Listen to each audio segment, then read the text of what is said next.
L'Associazione Culturale Gruppo Storico Le Maschere di Mario del Settecento veneziano è un'entità affascinante che si dedica a far rivivere la magnificenza del Settecento veneziano attraverso la danza, la musica e i costumi storici. Ecco alcuni dettagli salienti. Origini e missione. Fondazione e passione.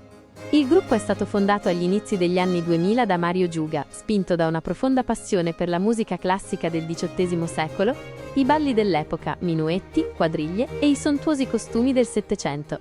L'idea di creare un gruppo storico ha preso forma nel 2004, unendo l'amore per la danza e la storia.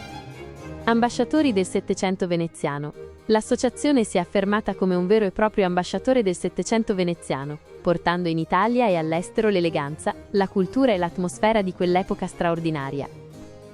Attività e caratteristiche. Fedeltà storica. Il gruppo si impegna nella riproduzione fedele delle mode veneziane e francesi dell'epoca rococò, con costumi realizzati con rigorosa precisione storica che trasportano il pubblico nel periodo compreso tra il regno di Luigi XV e i fasti dei dogi veneziani. Musica e danza. Le coreografie sono accompagnate da musiche di grandi compositori settecenteschi come Vivaldi, Handel, Telemann e Boccherini. Tra i balli proposti spicca il ballo del fazzoletto, ispirato al corteggiamento e alle celebrazioni a Versailles.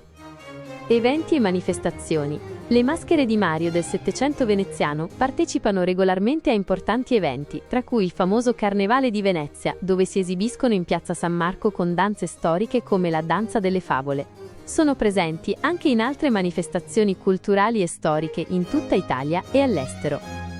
Sede. Molti dei membri dell'associazione provengono da San Donà di Piave, in Veneto. L'impatto culturale. Il gruppo svolge un ruolo importante nella valorizzazione delle tradizioni storiche italiane e nella diffusione della conoscenza del Settecento veneziano. Attraverso le loro esibizioni, permettono al pubblico di immergersi in un'epoca di grande splendore artistico e culturale. Hai mai avuto l'occasione di vederli esibirsi o sei interessato a qualche aspetto specifico delle loro attività?